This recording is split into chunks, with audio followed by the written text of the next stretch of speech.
आज हम learning of theories पढ़ेंगे, जिसमें कि पहला आप पढ़ चुके हैं थॉर्नडाइक की थ्योरी। आज हम पढ़ेंगे पावलोव का क्लासिकल अनुबंध, पावलोव क्लासिकल कंडीशनिंग थ्योरी। इसे प्रतिस्थापन सिद्धांत भी कहते हैं, अनुकूलित अनुक्रिया का सिद्धांत भी कहते हैं, अनुबंधित अनुक्रिया का सिद्धांत भी कहते हैं, और भी उपनाम है शरीर शास्त्री का सिद्धांत, शास्त्रीय अनुबंध का सिद्धांत, संबंध प्रतिक्रिया का सिद्धांत, CR थ्योरी, और संबद्ध प्रत्यावर्तन सिद्धांत। क्लासिकल अनुबंध के सिद्धांत के लिए हमें यहाँ पर कि किसने सिद्धांत को प्रतिपादित किया, तो फाउंडर थे हमारे रूसी मनोवैज्ञानिक इवान पी पावलोव। के प्रयोग को समझना अति आवश्यक है। इवान पावलोव शरीर मनोवैज्ञानिक थे, साइकोलॉजिस्ट तो थे ही, फिजियोलॉजिस्ट भी थे। इन्होंने पाचक क्रिया की देहकी का गहन अध्ययन किया, फिजियोलॉजी ऑफ डाइजेशन पर उन्होंने काम किया, और जो लार होती है, स्राव होती है, उस पर उन्होंने कुत्ता जो होते कुत्ते के ऊपर प्रयोग किया। अब है अनुकूलित अनुक्रिया का अर्थ क्या है।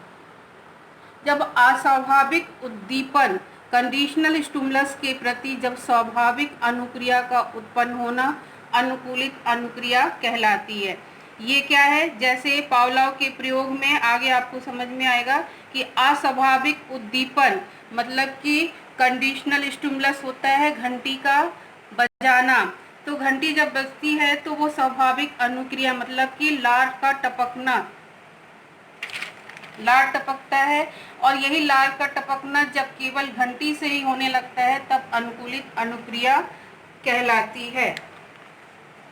अब इसमें बहुत सारी कंडीशंस हैं, आपको ये समझना है कि इसमें और क्या चीजें हैं। इवान पावलोव ने अपने क्लासिकल अनुबंध में बताया कि व्यक्ति को कुछ जन्मजात प्रवृत्तियां होती हैं जो किसी प्राकृतिक उद्दीपक के प्रस्तुत होने पर प्रकट होती है। जन्मजात प्रवृत्तियां मतलब कि जैसे भूख प्यास, और भी जब उत्तेजना स्टिमुलस आपके सामने प्रस्तुत किया जाता है बच्चे के सामने, तो वो ऑटोमेटिकली अपना रिस्पॉन्स देता है। जैसे बिजली चमकने पर डर जाना, भोजन देखकर लार आना आदि स्वाभाविक अनुक्रियाएं हैं।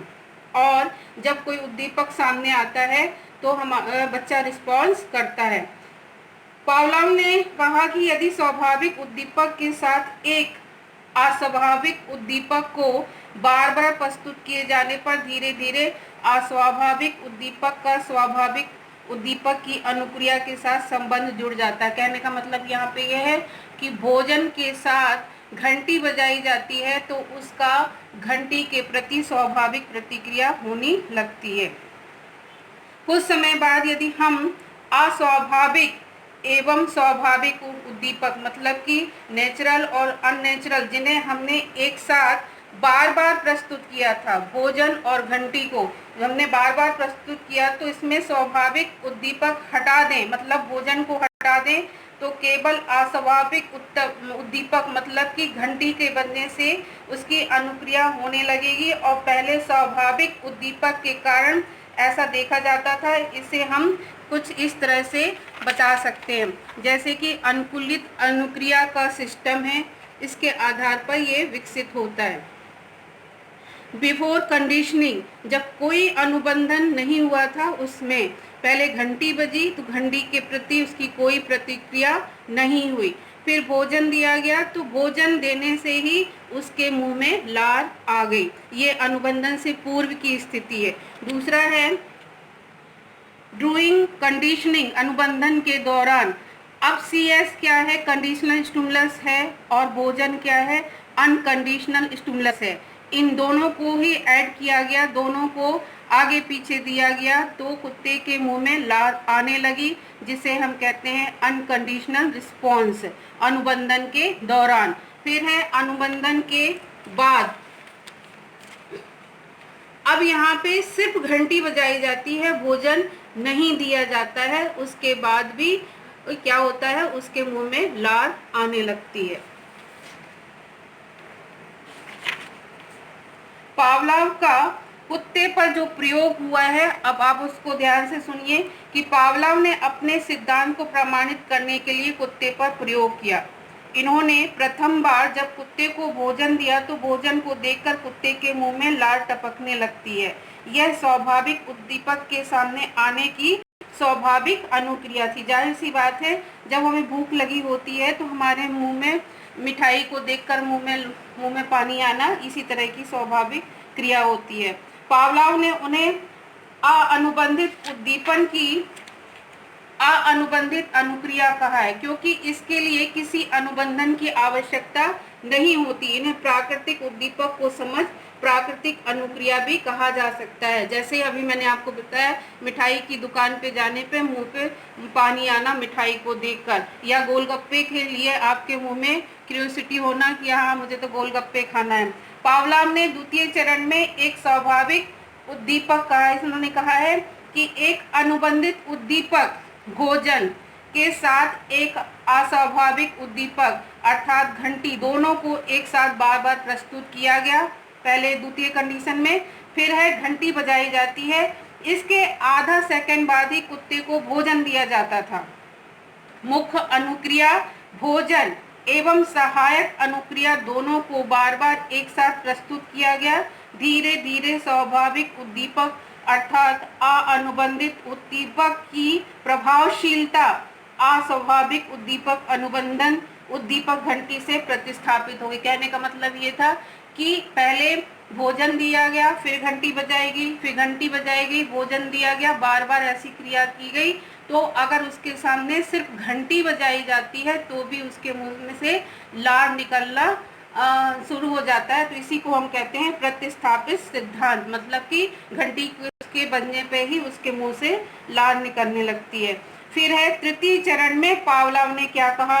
उन्होंने कहा कि स्वाभाविक उद्दीपक अर्थात अनुबंधित उद्दीपक के अनुपस्थित कर दिया और केवल अस्वाभाविक उद्दीपक अर्थात अनुबंधित उद्दीपक को ही प्रस्तुत किया गया। इस बार घंटी बजाने से ही कुत्ते के मुंह में लार टपकने लगती है। पावलोव ने अस्वाभाविक उद्दीपक के कारण उत्पन्न अनुक्रिया कुत्ते के मुंह में लार का टपकना को अनुबंधित क्रिया CR कंडीशनल रिस्पांस कहा है। अब इसके कुछ चरण हैं। उत्तेजना अनकंडीशनल रिस्पांस और कंडीशनल रिस्पांस, मतलब UCS प्लस CS को एक साथ बार बार प्रस्तुत किए जाने पर प्राणी में उत्तेजना उत्पन्न होती है, जिनके परिणाम स्वरूप सीखने के लिए तत्पर हो जाते हैं। जब उत्तेजना प्रस्तुत की जाती है, नेचुरल और अननेचुरल दोनों में एक बॉन्ड बन जाता है, तो कहीं ना कहीं क्यूरियोसिटी होती है किसी भी कार्य को करने के लिए। दूसरा है विलोपन।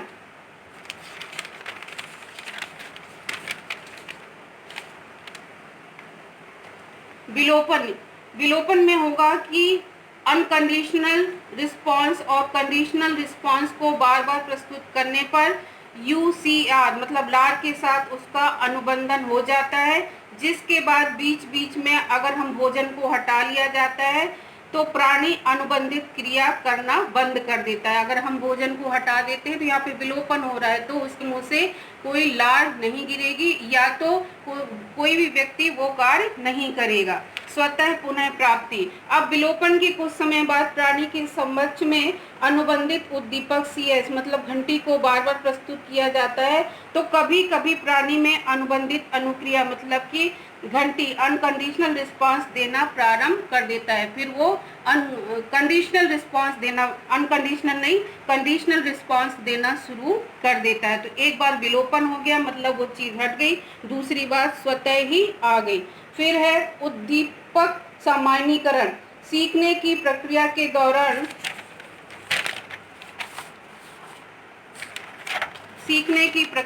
दौरान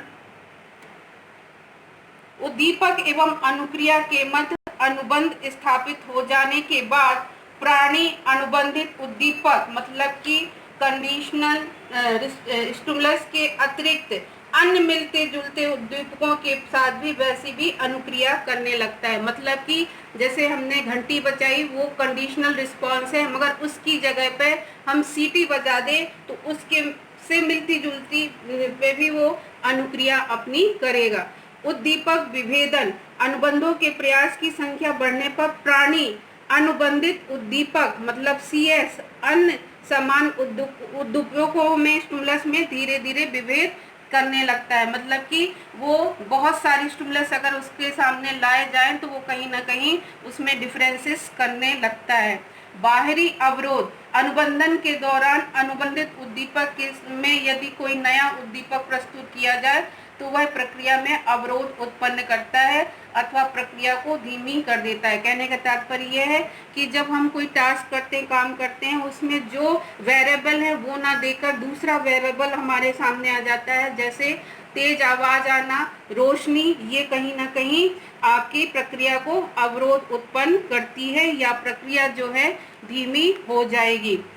समय अनुबंधन के दौरान जो आपका भोजन और घंटी का जो समय है उसमें बहुत ज़्यादा टाइम नहीं लगाना चाहिए, क्योंकि यदि 5 सेकंड का टाइम होगा तो इसमें जो बॉन्ड बनेगा सही बनेगा।